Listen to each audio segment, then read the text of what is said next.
Welcome everyone, my name is Nina Benoit and I'm the Director of Sustainability at Brightest and the host of the AI Sustainability podcast. For first-time listeners, the podcast talks about all things related to artificial intelligence and sustainability, exploring how AI can have a positive impact on our planet and our people, and what are potential limitations or risks that we need to be aware of. Today, I'm delighted to welcome Pascal Joly. Pascal is a product leader and environmental advocate based in California. He's the creator of AIWattch, a tool that tracks the real-time carbon footprint of ChatGPT, and an educator and consultant on green IT and sustainable AI. So Pascal today brings with him 25 years of experience in IT in the IT industry and has been recognized as a leading figure in the AI and sustainability sector. So Pascal, thank you so much for joining us today, and it's a real pleasure to have you on the podcast.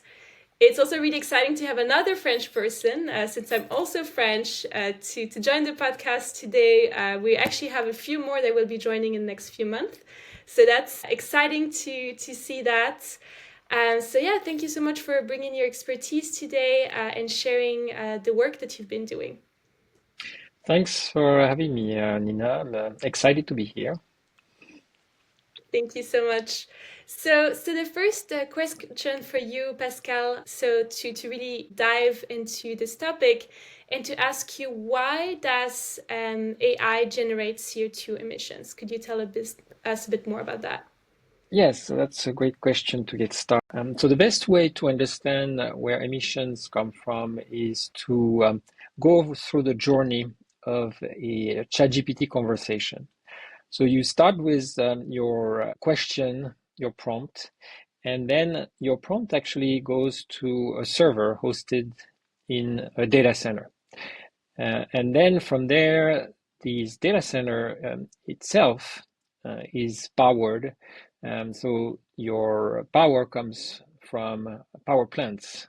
So the data center is connected through transmission line to power plants. And those power plants themselves, they're sourcing their power from a variety of places, including fossil fuel power plants, like gas power plant, sometimes coal power plants.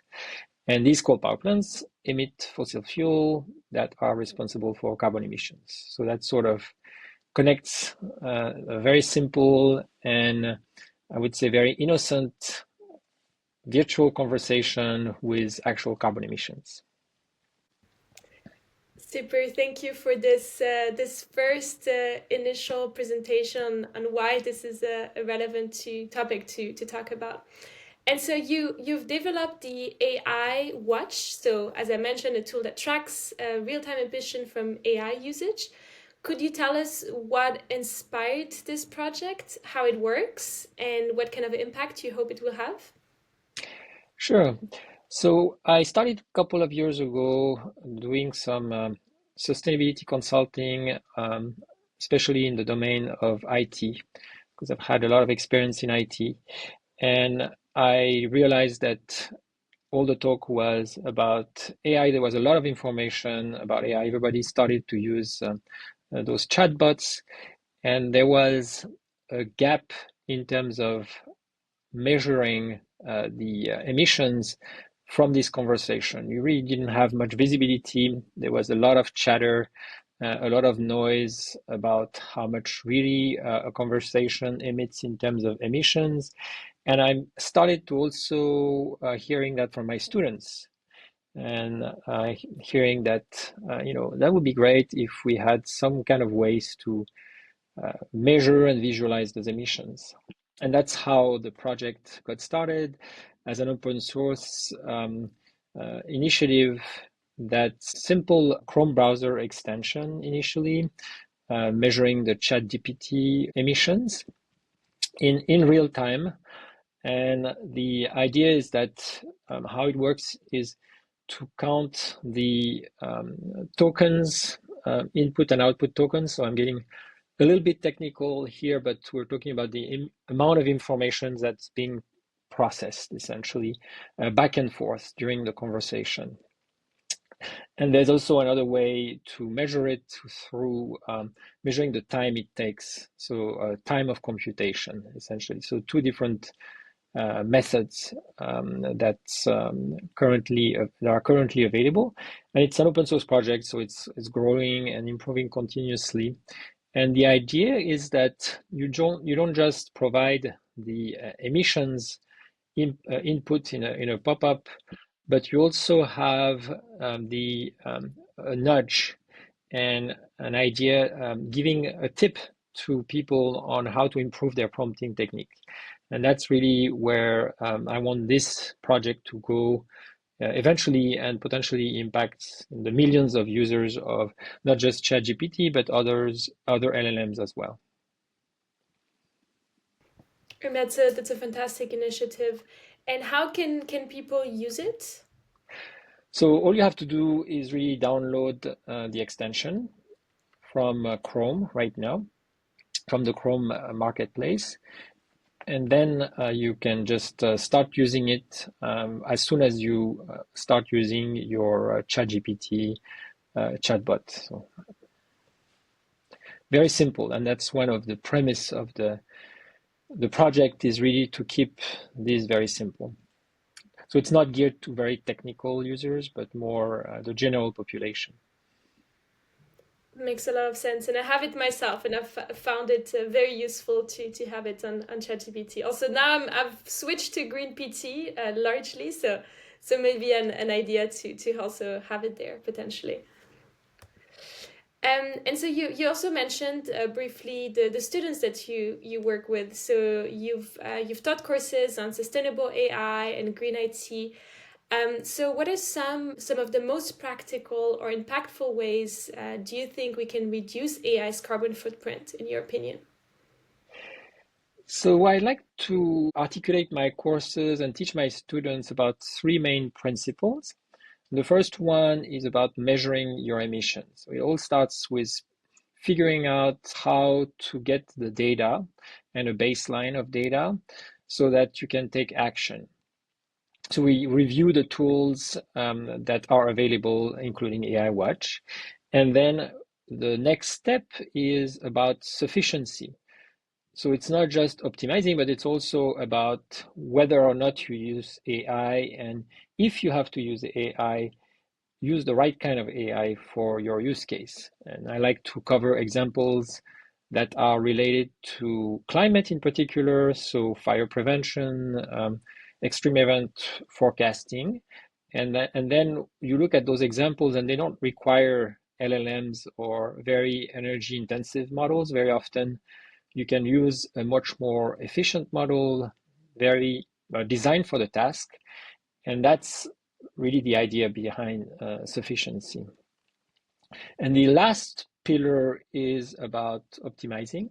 So here, this is what everybody's talking about, which is how can you run your models in the most efficient way as possible when you make the decision that you are indeed going to use those models.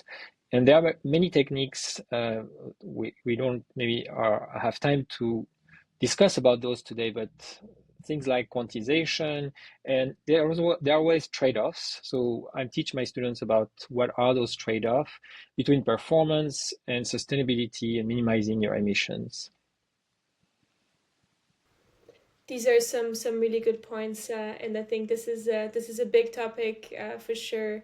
The size of the models that we use, and when do you need to use what kind of AI model, right? So that's definitely there's a lot of teaching to be done there, and that's great that you're covering this. And so we've talked about this topic, right? About the AI's environmental footprint on model size or compute power. But you've also talked about the broader systems like cloud infrastructure, for instance. So what role do you think cloud providers and engineers play in this equation?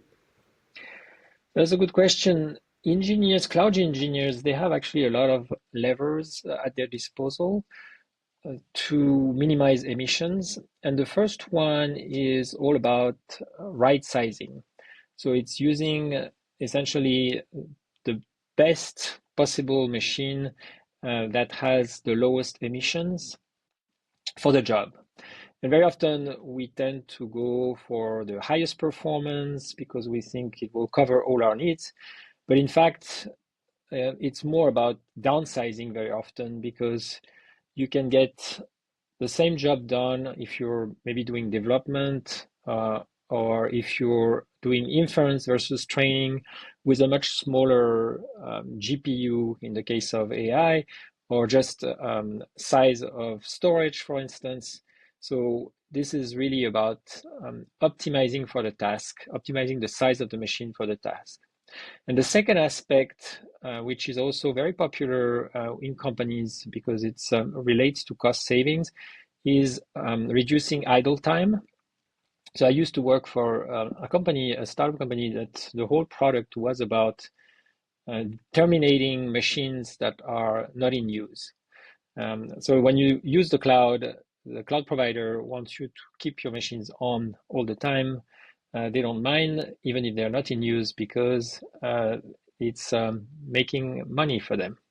However, if you're a customer of a cloud, then it is a concern, and you want to minimize this waste. And as a result, there are processes and automation that you can put in place as a cloud engineer to terminate all those machines, identify those machines in the first place, which might not be so easy. It sounds easy, but it's not easy. And then terminating those machines when they're not in use. The other thing that you can do is, as a cloud engineer, is try to select the data center that has the lowest carbon intensity. So the cloud providers, they do publish their cloud regions, and within each cloud region has a very different carbon intensity profile and different emission profile.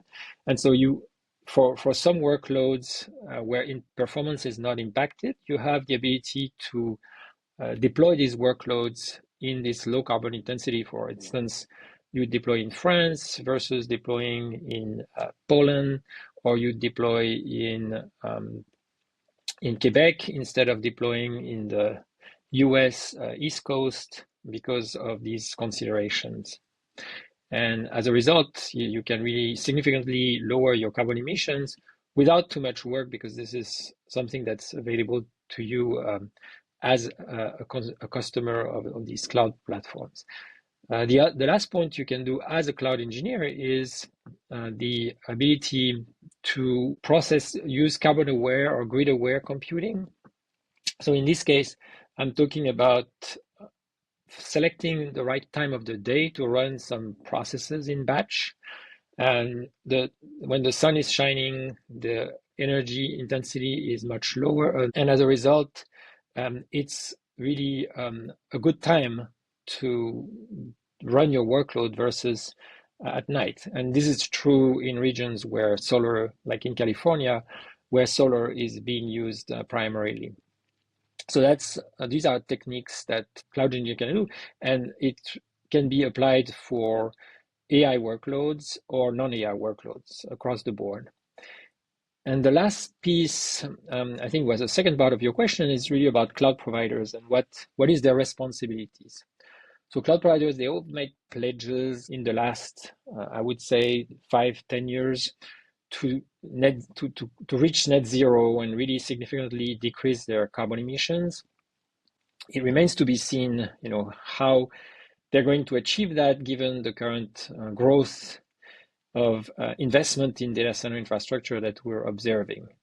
But they're trying to at least build very efficient data center, because this is also a problem for them. There's only so much available power, and so they really have a good motivation to minimize the energy consumed, including minimize the cooling overhead, as well as the water, which is beyond energy. We talk a lot about energy, but it's also about water consumption. There's really a significant amount of water that's being used just to cool the data centers and overhead. And they really are trying to figure out ways to recycle that water and minimize the waste. It's easier said than done. It's a very complicated task, but they've been slowly over the years improving that. And you have to keep in mind that very often those data centers, they are deployed in regions that are in drought-prone areas. So it has a compounding effect on the water usage. The other thing that's important to keep in mind is that there is a limited amount of renewable energy as well. So cloud providers are trying to, through power purchase agreements, they're trying to buy renewable energy ahead of time, so before it's even been built. And they have these agreements with the power supplier, the utility companies, to invest essentially in renewable wind farms or solar farms and have a guaranteed share of this power in the future. There is, however, right now, such a race to grow the data center infrastructure that the power can't really keep up. The power companies can't keep up. And as a result, they're having to kind of stopgap this limited supplies of renewable energy with fossil fuel powered gas turbines and even extending the life of coal power plants. So we have a real challenge here to keep these emissions from all those data centers in check. And right now, there's a big debate about whether it's even possible until nuclear power plants are being built again, which has, as we know, a very long lead time and high capital expenditure. Absolutely. So yeah, and I wanted to just add one last point about cloud providers is that they also have a responsibility to provide tools for their customers so that their customers have visibility on their own consumption and emissions from their cloud usage. And there's no standard right now, and some cloud providers are doing a much better jobs than others. So Google and Microsoft have been really ahead, and AWS has been lagging in terms of providing those reports to customers. But this is also a very important point because everybody wants to know what are the emissions when they deploy those new AI models on the cloud. Exactly. This kind of information is really essential. So that's also a very good point. Thank you for providing such a comprehensive overview. I think we've touched upon a lot of points related to this topic. And so, as a final question for you, Pascal, it would be very interesting for you to tell us a bit more about the course that is your course that is hosted on Maven, which is called Sustainable AI: Reducing Carbon Footprint and Optimizing Performance. So why should listeners consider taking this course, and when does the next class start? Okay, so I'm going to do a little bit of marketing now. So I believe really strongly in the power of education. And myself, I've been continuously trying to learn on this topic, also taking courses, and subscribing to newsletter, listening to podcasts like yours. And I try to also deliver that to my students in a way that's beyond the noise. So the problem with this current situation right now is that we hear sound bites of information about the impact of AI, and either it's very optimistic, so AI will solve everything for you, and we shouldn't worry about it, or it's very pessimistic and alarmist, so we're just doomed, and we should just unplug all our computers. And in fact, the problem is very complex and a lot more nuanced. And that's why I feel that having a more in-depth understanding is very important. And so my course is structured into a 4-week cohort, 4-week cohorts. Every week we have a 90-minute interactive session plus office hours. And then I have also guest speakers from the industry. I provide some homework assignments for the students to dive deeper and then make sure that they understand about the topic. And finally, we have also a capstone project at the very end where they can present what they've learned, but in the context of a project that they want to apply in their work environment for their client or to the general in their community. So something that's very concrete and action oriented, and that's why I encourage people to take such courses when they really want to understand what's at stake and also how it can apply to their own life environment. So the next cohort is going to be August 15, and I have also one coming up early September, September 15. So a couple of cohorts. I wanted to add also that I have a different format of courses delivered through the Terra.do platform for both sustainable cloud engineering and sustainable AI. That's at your own pace. It just in case people are interested. Super. Well, thank you. Thank you so much for this conversation, Pascal. It's been really inspiring and also practical. So thank you for sharing all these insights with us. Thank you for having me. So, for everyone listening, if you found this episode useful, feel free to share it, tag us, and continue the conversation on LinkedIn with Pascal and myself. So feel free to reach out to us for more updates on AI and sustainability. My name is Nina Benoit, and this is the AI Sustainability Podcast. See you next time. Thank you.